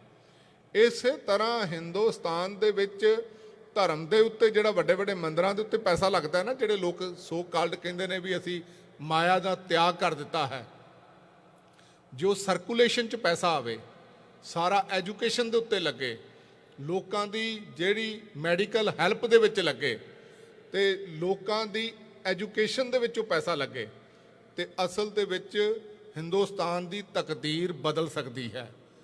ਤੇ ਪਰ ਬੰਦਾ ਜਿਹੜਾ ਬਾਹਰੋਂ ਪ੍ਰਟੈਂਡ ਕਰ ਰਿਹਾ ਹੈ ਕਿ ਮਾਇਆ ਨੂੰ ਤਿਆਗ ਦਿੱਤਾ ਹੈ, ਪਰ ਇਹ ਹੈ ਜ਼ਹਿਰੀਲਾਪਨ, ਬੰਦਾ ਅੰਦਰੋਂ ਛੱਡਦਾ ਨਹੀਂ ਮਾਇਆ ਦੀ ਪਕੜ। ਤੇ ਗੁਰੂ ਸਾਹਿਬ ਜੀ ਕਹਿੰਦੇ ਨੇ, ਜੇ ਮਾਇਆ ਮਮਤਾ ਤਜੀ ਸਭ ਤੇ ਭਇਓ ਉਦਾਸ। ਉਦਾਸ ਦਾ ਮਤਲਬ ਸੈਡ ਨਹੀਂ ਹੈ, ਉਦਾਸ ਦਾ ਮਤਲਬ ਇਹ ਉਪਰਾਮ, ਵੀ ਜਿਸ ਬੰਦੇ ਨੇ ਮਾਇਆ ਦਾ ਹਰ ਰੂਪ ਛੱਡ ਦਿੱਤਾ ਹੈ, ਜਿਹੜਾ ਬੰਦੇ ਨੂੰ ਐਥਿਕ ਤੋਂ ਮੋਰੈਲਿਟੀ ਤੋਂ ਡੁਲਾਉਂਦਾ ਹੈ, ਧਰਮ ਤੋਂ ਪਾਸੇ ਕਰ ਦਿੰਦਾ, ਉਹ ਮਾਇਆ ਜਿਹੜੀ ਆਪਣਤ ਛੱਡ ਦਿੱਤੀ ਹੈ। ਕਈ ਵਾਰੀ ਅਰਜ਼ ਕੀਤੀ ਹੈ, ਸਿੱਖੀ ਦੇ ਅੰਦਰ ਨਾ ਧਨ ਦੌਲਤ ਨੂੰ ਮਾਇਆ ਕਿਹਾ ਗਿਆ ਹੈ ਤੇ ਨਾ ਹੀ ਗੁਰੂ ਸਾਹਿਬ ਜੀ ਨੇ ਕਿਸੇ ਪਰਿਵਾਰ ਨੂੰ ਜਾਂ ਦੋਸਤਾਂ ਮਿੱਤਰਾਂ ਨੂੰ ਰਿਸ਼ਤੇਦਾਰੀ ਦੇ ਵਿੱਚ ਸਮਾਜ ਦੇ ਵਿੱਚ ਰਹਿਣ ਨੂੰ ਮਾਇਆ ਕਿਹਾ ਹੈ। ਗੁਰੂ ਸਾਹਿਬ ਨੇ ਸਾਡੀ ਅਗਿਆਨਤਾ ਤੇ ਵਾਸ਼ਨਾਵਾਂ, ਜਦੋਂ ਅਸੀਂ ਅਸੂਲ ਤੋੜਨੇ ਆ ਧਰਮ ਦੇ, ਉਹਨਾਂ ਨੂੰ ਹੀ ਮਾਇਆ ਕਿਹਾ ਹੈ। ਇਸ ਕਰਕੇ ਗੁਰੂ ਸਾਹਿਬ ਜੀ ਕਹਿੰਦੇ ਨੇ, ਜੇ ਮਾਇਆ ਮਮਤਾ ਤਜੀ। ਮਮਤਾ ਦਾ ਮਤਲਬ ਆਪਣਤ। ਇੱਕ ਤਾਂ ਬੰਦਾ ਬੁਰੇ ਕੰਮ ਕਰਦਾ ਹੈ ਸੁਸਾਇਟੀ ਦੇ ਵਿੱਚ, ਜਾਂ ਬੁਰੇ ਥਾਟ ਵਿਚਾਰ ਰੱਖਦਾ। ਦੂਜਾ ਗੁਰਬਾਣੀ ਕਹਿੰਦੀ, ਪਾਪ ਬੁਰਾ ਪਾਪੀ ਕੋ ਪਿਆਰਾ। ਪਾਪ ਬੁਰਾ ਹੈ, ਪਰ ਪਾਪੀ ਬੰਦਾ ਕਈ ਕਿਸਮ ਦੇ ਆਪਣੇ ਲੌਜਿਕ ਘੜ ਕੇ ਬੁਰੇ ਕੰਮ ਕਰਨ ਨੂੰ ਵੀ ਜਸਟੀਫਾਈ ਕਰਦਾ। ਤੇ ਉਹ ਜਿਹੜੀ ਆਪਣਤ ਹੈ ਨਾ, ਸਭ ਕੋ ਆਖਾ ਆਪਣਾ, ਜਿਸ ਨਾ ਹੀ ਸੋਚਣ ਕੱਢੀ ਹੈ। ਆਪਣਾ ਦਾ ਮਤਲਬ ਵੀ ਉੱਥੇ ਮੋਹ ਹੈ। ਤੇ ਸਭ ਤੋਂ ਜ਼ਿਆਦਾ ਬੰਦੇ ਦਾ ਜਿਵੇਂ ਦੇ ਕੰਮ ਉਹ ਕਰਦਾ ਹੈ ਨਾ, ਤੇ ਬੁਰੇ ਕੰਮ ਕਰਦਿਆਂ ਹੋਇਆਂ ਵੀ ਜਿਹੜੇ ਪਾਪੀ ਤੇ ਬੁਰੇ ਕੰਮ ਕਰਦੇ ਆ, ਆਪਣੇ ਆਪ ਨੂੰ ਠੀਕ ਸਮਝਦਾ। ਤੇ ਗੁਰੂ ਸਾਹਿਬ ਜੀ ਉਹ ਬਿਰਤੀ ਨੂੰ ਛੱਡਣ ਲਈ ਕਹਿੰਦੇ ਨੇ, ਜਦੋਂ ਮਾਇਆ ਮਮਤਾ ਤਜੀ। ਪੈਸਾ ਨੂੰ ਤਿਆਗਣ ਨਾਲ ਨਹੀਂ ਗੱਲ ਬਣਦੀ। ਪੈਸੇ ਨੂੰ ਕਈ ਵਾਰੀ ਤਿਆਗ ਕੇ ਬੰਦਾ ਫਿਰ ਅੰਦਰੋਂ ਵਾਸ਼ਨਾਵਾਂ ਦੇ ਨਾਲ ਜੀ ਸਕਦਾ, ਔਰ ਬੜੇ ਲੋਕ ਜੀਂਦੇ ਨੇ। ਇਸ ਕਰਕੇ ਗੁਰੂ ਸਾਹਿਬ ਜੀ ਨੇ ਕਿਹਾ, ਸਭ ਤੇ ਭਇਓ ਉਦਾਸ, ਕਹੋ ਨਾਨਕ ਸੁਨ ਰੇ ਮਨਾ, ਤੇਹ ਘਟ ਬ੍ਰਹਮ ਨਿਵਾਸ। ਬੰਦਾ ਹੀ ਅਸਲ ਦੇ ਵਿੱਚ ਬ੍ਰਹਮ ਦਾ ਰੂਪ ਹੋ ਜਾਂਦਾ ਹੈ, ਜਾਂ ਬੰਦੇ ਦੇ ਮਨ ਦੇ ਅੰਦਰ ਹੀ ਬ੍ਰਹਮ ਦਾ ਨਿਵਾਸ ਹੋ ਜਾਂਦਾ ਹੈ, ਜਦੋਂ ਬੰਦਾ ਮਾਇਆ ਦੀ ਮਮਤਾ ਨੂੰ, ਆਪਣਤ ਨੂੰ, ਉਹਦੇ ਨਾਲੋਂ ਬੰਦਾ ਆਪਣੇ ਆਪ ਨੂੰ ਬੁਰਾਈਆਂ ਨਾਲੋਂ ਡਿਟੈਚ ਕਰਦਾ ਹੈ। ਤੇ ਹਜ਼ੂਰ ਨੇ ਤੀਸਰੀ ਜਿਹੜੇ ਸ਼ਲੋਕ ਦੇ ਅੰਦਰ ਜ਼ਿਕਰ ਕੀਤਾ ਹੈ, ਜਿਹੇ ਪ੍ਰਾਣੀ ਹਉਮੈ ਤਜੀ, ਕਰਤਾ ਰਾਮ ਪਛਾਣ। ਜਿਸ ਬੰਦੇ ਨੇ ਹਉਮੈ ਨੂੰ ਤਿਆਗ ਦਿੱਤਾ ਹੈ ਤੇ ਅਕਾਲ ਪੁਰਖ ਵਾਹਿਗੁਰੂ ਨੂੰ, ਰਮਿਆ ਹੋਇਆ ਰਾਮ, ਉਹਨੂੰ ਕਰਤਾ ਮੰਨ ਲਿਆ ਹੈ। ਮਨੋਵਿਗਿਆਨ ਦੇ ਵਿੱਚ ਨਾ ਹਉਮੈ ਦੇ 3 ਰੂਪ ਨੇ, ਜਿਵੇਂ ਇੱਕ ਜ਼ਿਕਰ ਕੀਤਾ ਇਡ, ਦੂਸਰਾ ਹੈ ਈਗੋ, ਤੀਸਰਾ ਹੈ ਸੁਪਰ ਈਗੋ। ਇਹਨੂੰ ਇਸ ਤਰ੍ਹਾਂ ਡਿਫਾਈਨ ਕੀਤਾ ਗਿਆ ਵੀ ਇਡ ਦਾ ਮਤਲਬ ਹੈ ਬੰਦੇ ਦੇ ਅੰਦਰ ਕੁਝ ਪ੍ਰਕਿਰਤਿਕ ਇੱਛਾਵਾਂ ਹੁੰਦੀਆਂ, ਡਿਜ਼ਾਇਰ ਹੁੰਦੀਆਂ ਹਰ ਕਿਸਮ ਦੀਆਂ। ਤੇ ਜਿਹੜਾ ਬੰਦਾ ਬਿਲਕੁਲ ਅਨਕੌਂਸ਼ੀਅਸ ਹੋਵੇ ਨਾ, ਬੱਚੇ ਤੋਂ ਲੈ ਕੇ ਜਿਹੜਾ, ਇਹ ਸਾਰਿਆਂ ਦਾ ਮਿਕਦਾਰ ਵੱਖਰਾ ਵੱਖਰਾ ਹੋ ਸਕਦਾ। ਹਰ ਬੰਦੇ ਦੀ ਨਾ ਜਿਹੜੀ ਕਈ ਵਾਰੀ ਫਿਜ਼ੀਕਲੀ ਤੇ ਥਿੰਕਿੰਗ ਦੇ ਪੱਖੋਂ ਵੀ ਬੰਦਾ ਡਿਫਰ ਕਰਦਾ ਹੈ। ਕਿਸੇ ਅੰਦਰ ਇਡ ਜ਼ਿਆਦਾ ਹੋ ਸਕਦਾ, ਕਿਸੇ ਦੇ ਅੰਦਰ ਸੁਪਰ ਈਗੋ ਜ਼ਿਆਦਾ ਹੋ ਸਕਦੀ ਹੈ, ਕਿਸੇ ਦੇ ਅੰਦਰ ਈਗੋ ਜ਼ਿਆਦਾ ਹੋ ਸਕਦੀ ਹੈ। ਪਹਿਲੀਆਂ ਬਿਰਤੀਆਂ ਜਿਹੜੀਆਂ ਅੰਦਰ ਪੈਦਾ ਹੁੰਦੀਆਂ ਨਾ, ਮੰਨ ਲਓ ਕਿਸੇ ਦੇ ਅੰਦਰ ਕੋਈ ਚੀਜ਼ ਦਾ ਦਿਲ ਕੀਤਾ ਹੈ ਤੇ ਵਾਸ਼ਨਾ ਪੈਦਾ ਹੋਈ ਹੈ, ਕ੍ਰਾਈਮ ਕਰਕੇ ਉਹਨੇ ਵਾਸ਼ਨਾ ਦੀ ਪੂਰਤੀ ਕੀਤੀ ਹੈ। ਕਿਸੇ ਪੈਸੇ ਦੇ ਲਈ ਬੰਦੇ ਦੇ ਅੰਦਰ ਖਿੱਚ ਪੈਦਾ ਹੋਈ ਹੈ, ਜਾਇਜ਼ ਨਜਾਇਜ਼ ਤਰੀਕੇ ਦੇ ਨਾਲ ਗਨ ਰੱਖ ਕੇ, ਰੋਬਰੀ ਕਰਕੇ, ਚੋਰੀ ਕਰਕੇ, ਲੁੱਟ ਕੇ ਬੰਦਾ ਪੈਸਾ ਹਾਸਲ ਕਰ ਰਿਹਾ ਹੈ, ਵਿਚ ਇਜ਼ ਕਾਲਡ ਇਡ। ਇਹ ਮਨੋਵਿਗਿਆਨ ਦੇ ਵਿੱਚ ਜਿਹੜਾ ਵੀ ਬੰਦੇ ਦੇ ਅੰਦਰ ਜੰਗਲਪੁਣੇ ਦਾ ਖਿਆਲ, ਵਾਸ਼ਨਾ ਦਾ ਖਿਆਲ, ਡਿਜ਼ਾਇਰ ਪੈਦਾ ਹੋਵੇ, ਉਹ ਹਰ ਹਾਲਤ ਦੇ ਵਿੱਚ ਪੂਰੀ ਕਰਨ ਨੂੰ ਕਿਹਾ ਜਾਂਦਾ ਇਡ। ਦੂਸਰੀ ਹੁੰਦੀ ਈਗੋ।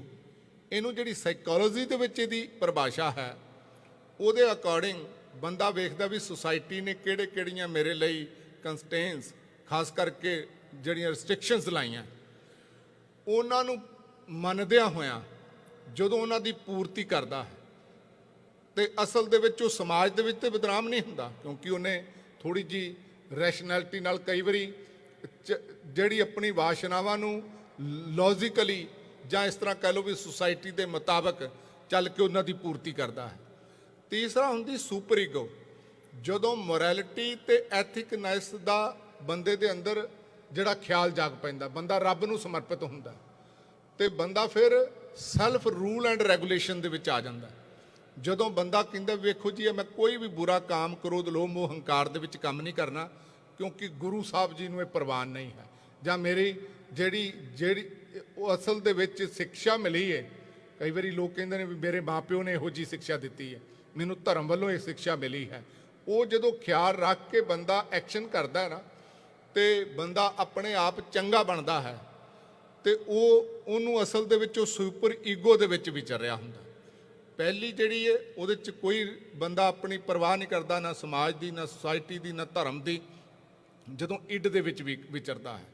ਸੁਪਰ ਈਗੋ ਦੇ ਵਿੱਚ ਸਮਾਜ ਦੀ ਪਰਵਾਹ ਕੀਤੀ ਜਾਂਦੀ ਹੈ, ਤੇ ਜਿਹੜੀ ਈਗੋ ਦੇ ਵਿੱਚ, ਤੇ ਸੁਪਰ ਈਗੋ ਇਹ ਬੰਦੇ ਦੀ ਪ੍ਰਵਿਰਤੀ ਹੈ ਜਦੋਂ ਬੰਦਾ ਧਰਮ ਨੂੰ, ਮੋਰੈਲਿਟੀ ਨੂੰ, ਰੱਬ ਦੇ ਵਿਸ਼ਵਾਸ ਨੂੰ ਜੀ ਕੇ ਆਪਣੇ ਅੰਦਰੋਂ।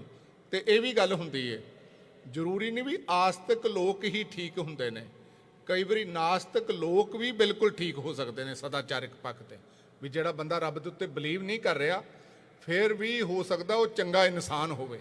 ਅੱਜ ਬਹੁਤ ਸਾਰੇ ਲੋਕ ਇਸ ਤਰ੍ਹਾਂ ਦੇ ਮਿਲ ਜਾਂਦੇ ਨੇ। ਮੈਂ ਸ਼ਾਇਦ ਇੱਕ ਦਿਨ ਐਗਜ਼ਾਮਪਲ ਵੀ ਦਿੱਤੀ ਸੀ, ਕੈਨੇਡਾ ਦੀ ਘਟਨਾ ਸੀ, ਤੇ ਕੋਈ ਪਲੰਬਰ ਘਰ ਦੇ ਵਿੱਚ ਕਿਸੇ ਗੁਰਸਿੱਖ ਨੇ ਜ਼ਿਕਰ ਕੀਤਾ ਸੀ, ਬਾਣੀ ਪੜ੍ਹਨ ਵਾਲਿਆਂ ਨੇ ਉਹ ਕਹਿਣ ਲੱਗੇ ਵੀ ਘਰ ਦੇ ਵਿੱਚ ਠੀਕ ਕਰਨ ਵਾਸਤੇ ਆਇਆ, ਕੰਪਨੀ ਨਾਲ ਕੰਟੈਕਟ ਕੀਤਾ, ਉਹਨੇ ਕੰਮ ਕੀਤਾ, ਤੇ ਉਸ ਤੋਂ ਬਾਅਦ ਮੈਂ ਉਹਨੂੰ ਕੁਝ ਪੈਸੇ ਜ਼ਿਆਦਾ ਵੀ ਦੇਣੇ ਚਾਹੇ, ਤੇ ਫਿਰ ਉਹਨੂੰ ਕਿਹਾ ਵੀ ਤੁਸੀਂ ਕੰਮ ਬੜਾ ਵਧੀਆ ਕਰਦੇ ਹੋ, ਤੇ ਇਸ ਤਰ੍ਹਾਂ ਕਰੋ ਤੁਸੀਂ ਮੇਰੇ ਨਾਲ ਸਿੱਧੀ ਗੱਲਬਾਤ ਕਰ ਲਓ, ਬਜਾਏ ਕਿ ਤੁਸੀਂ ਕੰਪਨੀ ਦੇ ਰਾਹੀਂ ਆਓ ਤੇ ਮੈਂ ਤੁਹਾਨੂੰ ਪੇ ਕਰਾਂਗਾ।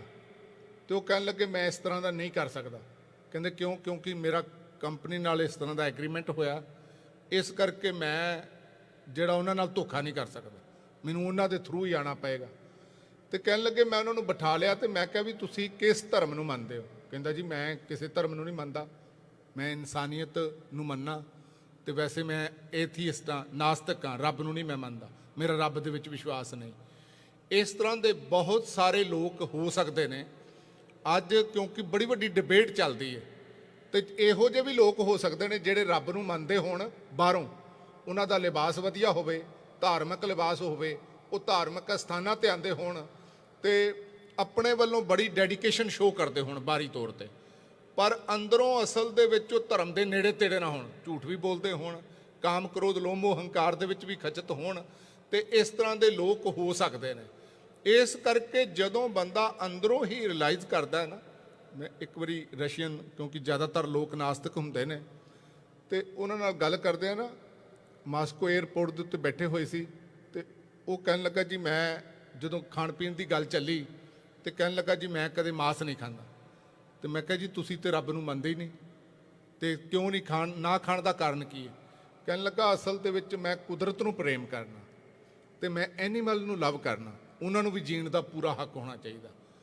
ਹੁਣ ਇੱਕ ਬੰਦਾ ਕੇਵਲ ਧਰਮ ਕਰਕੇ, ਵੀ ਧਰਮ ਦੇ ਵਿੱਚ ਮਨਾ ਕੀਤਾ, ਇਸ ਕਰਕੇ ਮੀਟ ਨਹੀਂ ਖਾ ਰਿਹਾ, ਇਹਦਾ ਮਤਲਬ ਉਹ ਅਸਲ ਦੇ ਉਹਦੇ ਅੰਦਰ ਤੇ ਇੱਕ ਸਵਾਰਥ ਦੀ ਭਾਵਨਾ ਤੇ ਥੋੜੀ ਜਿਹੀ ਹੈਗੀ ਏ, ਵੀ ਰੱਬ ਘੱਟੋ ਘੱਟ ਮੇਰੀ ਫਾਈਲ ਸਾਈਨ ਕਰੇ, ਜਾਂ ਰੱਬ ਮੈਨੂੰ ਪਨਿਸ਼ ਕਰੇਗਾ, ਇਸ ਕਰਕੇ ਮੈਂ ਜਿਹੜਾ ਐਨੀਮਲ ਨੂੰ ਕਿਲ ਨਹੀਂ ਕਰ ਰਿਹਾ। ਪਰ ਜਿਹੜਾ ਬੰਦਾ ਰੱਬ ਨੂੰ ਮੰਨ ਹੀ ਨਹੀਂ ਰਿਹਾ ਪਰ ਫਿਰ ਵੀ ਕੁਦਰਤ ਨੂੰ ਪ੍ਰੇਮ ਕਰ ਰਿਹਾ, ਇਹਦਾ ਮਤਲਬ ਇੱਕ ਪੱਖੋਂ ਤੇ ਉਹ ਕਿਸੇ ਰੱਬ ਦੇ ਉੱਤੇ ਬਲੀਵ ਤੇ ਕਰਦਾ ਨਹੀਂ, ਉਹ ਤੇ ਕੁਦਰਤ ਨੂੰ ਪ੍ਰੇਮ ਕਰ ਰਿਹਾ, ਉਹਦੇ ਪਿੱਛੇ ਕੋਈ ਸਵਾਰਥ ਨਹੀਂ ਹੈ। ਕਹਿਣ ਦਾ ਮਤਲਬ ਵੀ ਕੋਈ ਵੀ ਬੰਦਾ ਜ਼ਰੂਰੀ ਨਹੀਂ ਵੀ ਧਾਰਮਿਕ ਕਿਸੇ ਵੀ ਧਰਮ ਨੂੰ ਉਹਨੇ ਜੁਆਇਨ ਕੀਤਾ ਹੋਵੇ ਫਿਰ ਹੀ ਉਹ ਪਿਓਰ ਹੋਵੇ, ਵੀ ਉਹ ਸਦਾਚਾਰਕ ਪੱਖ ਦੇ ਉੱਤੇ ਠੀਕ ਹੋਵੇ।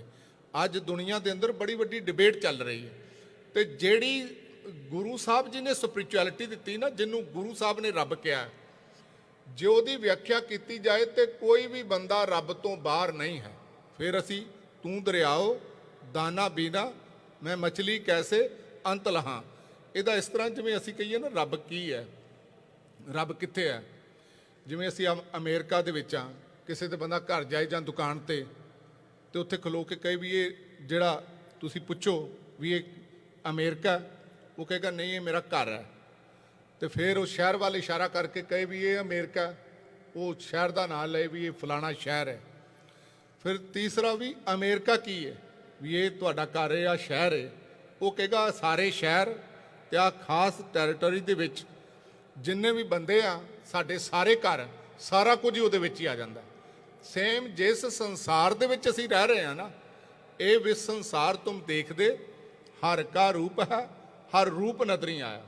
ਤੇ ਜਿਨ੍ਹਾਂ ਤੇ ਨਾਸਤਿਕ ਹੋਣ ਦਾ ਲੈਵਲ ਲਾਇਆ ਗਿਆ ਨਾ, ਉਹ ਧਾਰਮਿਕ ਬੰਦਿਆਂ ਨੇ ਵੀ ਕਈਆਂ ਨੂੰ ਕਿਹਾ ਵੀ ਤੁਸੀਂ ਨਾਸਤਿਕ ਹੋ, ਜਾਂ ਬਹੁਤ ਸਾਰੇ ਜਿਹੜੇ ਨਾਸਤਿਕ ਹੋਏ ਨੇ ਉਹ ਧਾਰਮਿਕ ਬੰਦਿਆਂ ਵੱਲ ਵੀ ਵੇਖ ਕੇ ਹੋਏ ਨੇ ਵੀ ਜੇ ਰੱਬ ਹੈ ਤੇ ਧਾਰਮਿਕ ਲੋਕ ਤੇ ਇੰਨੇ ਗੁਨਾਹ ਕਰਦੇ ਪਏ ਨੇ। ਅੱਜ ਕੱਲ੍ਹ ਤੇ ਸਾਰਾ ਕੁਝ ਆ ਰਿਹਾ, ਹਰ ਮਜ਼ਹਬ ਦੇ ਵਿੱਚੋਂ ਆ ਰਿਹਾ ਸੋਸ਼ਲ ਮੀਡੀਆ ਤੇ ਜੇ ਉਹਨਾਂ ਨੂੰ ਰੱਬ ਕੰਟਰੋਲ ਕਿਉਂ ਨਹੀਂ ਕਰ ਪਾ ਰਿਹਾ, ਜਿਹੜੇ ਅੱਜ ਉਸ ਕਿਸਮ ਦੀ ਵੀ ਡਿਬੇਟ ਟੀਵੀ ਦੇ ਉੱਤੇ ਚੱਲਦੀ ਹੈ। ਇਸ ਕਰਕੇ ਜਿਸ ਮਜ਼ਹਬ ਨੂੰ ਤੇ ਰੱਬ ਨੂੰ ਗੁਰੂ ਸਾਹਿਬ ਨੇ ਇੰਟਰੋਡਿਊਸ ਕੀਤਾ ਹੈ, ਉਹ ਰੱਬ ਤੇ ਉਹ ਰੱਬ ਦੀ ਭਗਤੀ ਉਹ ਇੰਨੀ ਪਰਫੈਕਟ ਹੈ ਕਿ ਗੁਰੂ ਸਾਹਿਬ ਬਾਰ-ਬਾਰ ਬਾਣੀ ਦੇ ਅੰਦਰ ਜਿਹੜੀ ਧਰਮ ਦੇ ਨਾਂ ਤੇ ਠੱਗੀ ਵੱਜ ਰਹੀ ਨਾ, ਉਹਦੇ ਬਾਰੇ ਬੜਾ ਲੰਮਾ ਚੌੜਾ ਬੋਲ ਰਹੇ ਨੇ, ਔਰ ਹਰ ਸ਼ਬਦ ਦੇ ਅੰਦਰ ਬੋਲ ਰਹੇ ਨੇ। ਔਰ ਇਸ ਕਰਕੇ ਬਾਰ-ਬਾਰ ਖਬਰਦਾਰ ਵੀ ਕਰ ਰਹੇ ਨੇ ਕਿ ਲੋਕੋ ਜਿਹੜਾ ਅਸਲੀ ਧਾਰਮਿਕ ਬੰਦਾ ਹੁੰਦਾ ਹੈ ਨਾ, ਉਹ ਤੇ ਕਰੋੜਾਂ ਦੇ ਵਿੱਚੋਂ ਇੱਕ ਹੀ ਹੁੰਦਾ ਹੈ, ਕੋਟ ਮੱਧੇ ਕੋ ਵਿਰਲਾ ਸੇਵਕ, ਤੇ ਬਾਕੀ ਆਮ ਦੁਨੀਆਦਾਰ ਬੰਦੇ ਨੇ। ਤੇ ਦੁਨੀਆਦਾਰ ਬੰਦਿਆਂ ਦੇ ਅੰਦਰ ਉਸੇ ਤਰ੍ਹਾਂ ਕਾਮ, ਕ੍ਰੋਧ, ਲੋਭ, ਮੋਹ, ਹੰਕਾਰ ਦੀਆਂ ਵਾਸ਼ਨਾਵਾਂ ਪੈਦਾ ਹੁੰਦੀਆਂ ਜਿਵੇਂ ਆਮ ਬੰਦੇ ਦੇ ਅੰਦਰ ਹੁੰਦੀਆਂ। ਤੇ ਆਮ ਬੰਦੇ ਦੀ ਤਰ੍ਹਾਂ ਅਸਲ ਦੇ ਵਿੱਚ ਉਹਨਾਂ ਨੂੰ ਵੀ ਕੰਟਰੋਲ ਕਰਨ ਲਈ ਵਰਕ ਕਰਨਾ ਪਏਗਾ। ਇਸ ਕਰਕੇ ਗੁਰੂ ਸਾਹਿਬ ਜੀ ਅੱਜ ਦੇ ਤਿੰਨੇ ਸ਼ਲੋਕਾਂ ਦੇ ਅੰਦਰ ਬਾਰ-ਬਾਰ ਕਹਿ ਰਹੇ ਨੇ ਵੀ ਇੱਕ ਤੇ ਲਿਬਾਸ ਕਿਸੇ ਦਾ ਖਾਸ ਬੈਰਾਗ ਦੀ ਨਿਸ਼ਾਨੀ ਨਹੀਂ ਹੋ ਸਕਦਾ। ਜਿਨ੍ਹਾਂ ਅੰਦਰੋਂ ਵਾਸ਼ਨਾ ਦਾ ਤਿਆਗ ਕੀਤਾ ਉਹੀ ਬੈਰਾਗੀ ਹੈ। ਜਦੋਂ ਇੱਥੇ ਗੱਲ ਆ ਜਾਏ ਨਾ, ਫਿਰ ਹਰ ਬੰਦਾ ਪੈਂਟ ਕਮੀਜ਼ ਦੇ ਵਿੱਚ ਵੀ ਬੈਰਾਗੀ ਹੋ ਸਕਦਾ।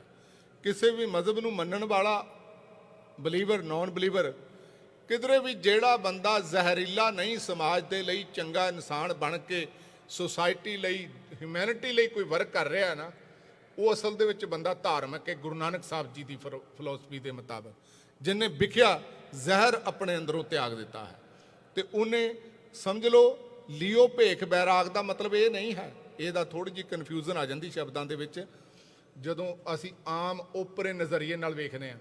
ਅਸੀਂ ਸੋਚਦੇ ਹਾਂ ਵੀ ਜੇ ਵਿਖਿਆ ਸਗਲੀ ਤਜੀ ਲਿਓ ਭੇਖ ਬੈਰਾਗ, ਵੀ ਦੂਸਰੀ ਗੱਲ ਇੱਕ ਤੇ ਵਿਖਿਆ ਤਿਆਗ ਦਿੱਤੀ ਤੇ ਇੱਕ ਬੈਰਾਗ ਵਾਲਾ ਭੇਖ ਪਾ ਲਿਆ। ਇਸ ਤਰ੍ਹਾਂ ਨਹੀਂ ਹੈ। ਇੱਥੇ ਗੁਰੂ ਸਾਹਿਬ ਜੀ ਨੇ ਜਿਹੜੀ ਸ਼ਬਦਾਵਲੀ ਵਰਤੀ, ਉਹਦੇ ਪ੍ਰੋਫੈਸਰ ਸਾਹਿਬ ਸਿੰਘ ਜੀ ਨੇ ਜਿਹੜੇ ਅਰਥ ਕੀਤੇ ਨੇ ਨਾ, ਉਹ ਕਹਿੰਦੇ ਨੇ ਜ਼ਹਿਰ ਦਾ ਤਿਆਗਣਾ, ਵਾਸ਼ਨਾਵਾਂ ਦਾ ਤਿਆਗਣਾ ਹੀ ਬੈਰਾਗ ਦਾ ਭੇਖ ਹੈ। ਅਸਲ ਦੇ ਵਿੱਚ ਇਹ ਨਹੀਂ ਵੀ ਇਸ ਤੋਂ ਬਾਅਦ ਇੱਕ ਐਕਸਟਰਾ ਜਿਹੜਾ ਭੇਖ ਪਾ ਲਿਆ। ਫਿਰ ਗੁਰੂ ਸਾਹਿਬ ਜੀ ਕਹਿ ਰਹੇ ਨੇ ਵੀ ਉਹਦੇ ਮੱਥੇ ਤੇ ਭਾਗ ਜਾਗ ਪਏ ਨੇ ਜਿਨਨੇ ਮਾਇਆ ਦੀ ਆਪਣਤ ਛੱਡ ਦਿੱਤੀ ਹੈ। ਕਹਿਣ ਦਾ ਮਤਲਬ ਅੰਦਰੋਂ ਜਿਹੜੀ ਅਟਰੈਕਸ਼ਨ ਬੰਦੇ ਦੀ ਜੁੜੀ ਹੋਈ ਮਾਇਆ ਦੇ ਨਾਲ ਬਿਰਤੀ ਹੈ, ਜਿਹਨੇ ਉਹਨੂੰ ਤਿਆਗ ਦਿੱਤਾ ਹੈ ਤੇ ਉਦਾਸ ਹੋ ਗਿਆ। ਉਦਾਸ ਦਾ ਮਤਲਬ ਹੈ ਡਿਟੈਚਮੈਂਟ ਹੋ ਗਈ। ਅਸਲ ਦੇ ਵਿੱਚ ਜਿਹੜਾ ਮਾਇਆ ਤੋਂ ਆਪ ਹੀ ਉਪਰਾਮ ਹੋ ਗਿਆ ਉਹਨੇ, ਤੇ ਇਹਦੀ ਪ੍ਰੈਕਟਿਸ ਕਰਨੀ ਪੈਂਦੀ ਹੈ। ਕਾਮ, ਕ੍ਰੋਧ, ਲੋਭ, ਮੋਹ, ਹੰਕਾਰ ਦੀਆਂ ਆਦਤਾਂ ਨੂੰ ਕੰਟਰੋਲ ਕਰਨ ਦੇ ਲਈ ਇੱਕ ਤੇ ਸੁਸਾਇਟੀ ਵਧੀਆ ਹੋਣੀ ਚਾਹੀਦੀ ਜਿੱਥੇ ਬੰਦਾ ਰਹਿ ਰਿਹਾ। ਤੁਸੀਂ ਵੇਖੋ ਕਈ ਵਾਰੀ ਇੰਡੀਆ ਦੇ ਵਿੱਚ ਬੰਦਾ ਉੱਤੇ ਉਹਨੇ ਗੁਨਾਹ ਨਹੀਂ ਕਰਦਾ ਕਿਉਂਕਿ ਕਈ ਚੀਜ਼ਾਂ ਦੀ ਫਰੀਡਮ ਨਹੀਂ ਹੈ, ਪਰ ਜਦੋਂ ਇਹਨਾਂ ਸਮਾਜਾਂ 'ਚ ਆਉਂਦਾ ਨਾ, ਫਿਰ ਬੰਦਾ ਫਿਰ ਵਿਕਾਰਾਂ ਦੀ ਦੁਨੀਆ ਦੇ ਵਿੱਚ ਜੀਣਾ ਚਾਹੁੰਦਾ ਵੀ ਹੁਣ ਮੈਨੂੰ ਟੋਟਲੀ ਫਰੀਡਮ ਮਿਲ ਗਈ ਹੈ। ਇੱਕ ਇਸ ਕਰਕੇ ਸੁਸਾਇਟੀ ਦੀ ਵੀ ਫਰਕ ਪੈਂਦਾ, ਬੰਦੇ ਦੇ ਐਜੂਕੇਸ਼ਨ ਦਾ ਵੀ ਫਰਕ ਪੈਂਦਾ। ਫਿਰ ਬੰਦਾ ਰੱਬ ਦੇ ਅਦਬ ਤੇ ਪ੍ਰੇਮ ਦੇ ਵਿੱਚ ਕਿੰਨਾ ਰਹਿ ਰਿਹਾ, ਇਹਦਾ ਸਭ ਤੋਂ ਜ਼ਿਆਦਾ ਅਸਰ ਪੈਂਦਾ। ਜਦੋਂ ਬੰਦਾ ਰੱਬ ਦੇ ਅਦਬ ਦੇ ਵਿੱਚ ਰਹੇਗਾ ਫਿਰ ਉਹ ਬੁਰਾ ਕੰਮ ਕਰੇਗਾ ਹੀ ਨਹੀਂ। ਤੇ ਇਸ ਕਰਕੇ ਗੁਰੂ ਸਾਹਿਬ ਜੀ ਅੱਜ ਦੇ ਤਿੰਨਾਂ ਸ਼ਬਦਾਂ ਦੇ ਵਿੱਚ ਤਿਆਗਣ ਦੀ ਗੱਲ ਕਰ ਰਹੇ ਨੇ। ਇੱਕ ਜ਼ਹਿਰ ਦੀ, ਇੱਕ ਮਾਇਆ ਮਮਤਾ ਦੀ, ਇੱਕ ਹਉਮੈ ਤਜੀ, ਕਰਤਾ ਰਾਮ ਪਛਾਣ। ਰੱਬ ਨੂੰ ਕ੍ਰੀਏਟਰ ਸਮਝਣਾ ਹੈ ਤੇ ਸਾਰੀ ਦੁਨੀਆ ਦੇ ਅੰਦਰ ਉਹ ਵਸਿਆ ਹੋਇਆ, ਸਾਰੀ ਦੁਨੀਆ ਦੇ ਅੰਦਰ ਹੀ ਉਹ ਕ੍ਰੀਏਟੀਵਿਟੀ ਹੈ। ਇਹਦਾ ਮਤਲਬ ਹੈ ਜਦੋਂ ਬੰਦਾ ਹਉਮੈ ਵਸ ਕੰਮ ਕਰਦਾ ਨਾ, ਉਹ ਨਿਜਵਾਦ ਨੂੰ ਅੱਗੇ ਰੱਖਦਾ। ਤੇ ਜਿਵੇਂ ਗੁਰੂਆਂ ਨੇ ਕੰਮ ਕੀਤਾ, ਜਿੰਨੇ ਭਗਤਾਂ ਨੇ, ਫਿਲਾਸਫਰ, ਸਾਇੰਟਿਸਟ, ਜਿਨ੍ਹਾਂ ਲੋਕਾਂ ਨੇ ਭਗਤੀ ਕੀਤੀ, ਉਹਨਾਂ ਨੇ ਸਾਰੀ ਸੁਸਾਇਟੀ ਲਈ ਕੰਮ ਕੀਤਾ ਕਿਉਂਕਿ ਰਾਮ ਸਾਰਿਆਂ ਦੇ ਵਿੱਚ ਵਸਿਆ ਹੋਇਆ ਸੀ। ਉਹਨਾਂ ਦਾ ਜਿਹੜਾ ਇੱਕ ਵੀ ਕੀਤਾ ਹੋਇਆ ਕੰਮ ਸੀ ਉਹ ਸਾਰੀ ਦੁਨੀਆ ਦੇ ਲਈ ਸੀ ਕਿਉਂਕਿ ਉਹਨਾਂ ਨੇ ਰੱਬ ਨੂੰ ਦੁਨੀਆ ਦੇ ਵਿੱਚ ਰਮਿਆ ਹੋਇਆ ਪਹਿਚਾਨ ਲਿਆ ਸੀ। ਤੇ ਹਜ਼ੂਰ ਕਹਿੰਦੇ ਨੇ ਇਹੋ ਜਿਹਾ ਜਿਹੜਾ ਇਨਸਾਨ ਹੈ, ਕਹੋ ਨਾਨਕ ਉਹ ਮੁਕਤ ਨਾਰ, ਉਹ ਮੁਕਤ ਹੈ ਜਿਹੜਾ ਆਪਣੇ ਅੰਦਰਾਂ ਦੀ ਵਾਸ਼ਨਾ ਤੋਂ ਮੁਕਤ ਹੈ। ਇਹ ਮਨ ਸਾਚੀ ਮਾਨ, ਇਹ ਮਨ ਉਹ ਸੱਚੀ ਗੱਲ ਮੰਨ ਲਓ, ਉਹ ਸੱਚੀ ਕੀ, ਇਹ ਹੀ ਸੱਚੀ ਮੁਕਤੀ ਹੈ ਜਿਹੜਾ ਇੱਥੇ ਮੁਕਤ ਹੈ। ਜਿਹੜਾ ਮਰਨ ਤੋਂ ਬਾਅਦ ਮੁਕਤੀ ਲੱਭ ਰਿਹਾ ਹੈ ਉਹ ਝੂਠੀ ਮੁਕਤੀ ਹੈ, ਉਹ ਇੱਕ ਫਰੇਬ ਜਿਹਾ ਹੈ। ਤੇ ਉਹਦੇ ਬਾਰੇ ਗੁਰੂ ਸਾਹਿਬ ਨੇ ਕਿਹਾ ਵੀ ਕਿਸੇ ਨੇ ਮਰਨ ਤੋਂ ਬਾਅਦ ਨਹੀਂ ਵੇਖਿਆ ਵੀ ਕੋਈ ਬੰਦਾ ਮੁਕਤ ਹੋਇਆ ਜਾਂ ਨਹੀਂ। ਜਿਹੜਾ ਇੱਥੇ ਹੀ ਵਾਸ਼ਨਾਵਾਂ ਤੋਂ, ਹੰਕਾਰ ਤੋਂ ਮੁਕਤ ਹੈ, ਸਮਝ ਲਓ ਉਹ ਮੁਕਤ ਹੈ। ਗੁਰੂ ਸਾਹਿਬ ਜੀ ਕਿਰਪਾ ਕਰਨ, ਅਸੀਂ ਜਿਹੜੀ ਪ੍ਰੈਕਟਿਸ ਕਰਨੀ ਹੈ ਇੱਥੇ ਹੀ ਮੁਕਤ ਹੋਣ ਦੀ ਕਰਨੀ ਹੈ। ਹੁਣ ਆਪ ਜੀ ਦੇ ਸਨਮੁਖ ਭਾਈ ਸਾਹਿਬ ਭਾਈ ਓਂਕਾਰ ਸਿੰਘ ਜੀ ਦਾ ਰਾਗੀ ਜਥਾ ਇਲਾਹੀ ਬਾਣੀ ਦੇ ਕੀਰਤਨ ਦੇ ਰਾਹੀਂ ਆਪ ਜੀ ਨੂੰ ਨਿਹਾਲ ਕਰੇਗਾ ਜੀ। ਆਓ ਉਹਨਾਂ ਪਾਸੋਂ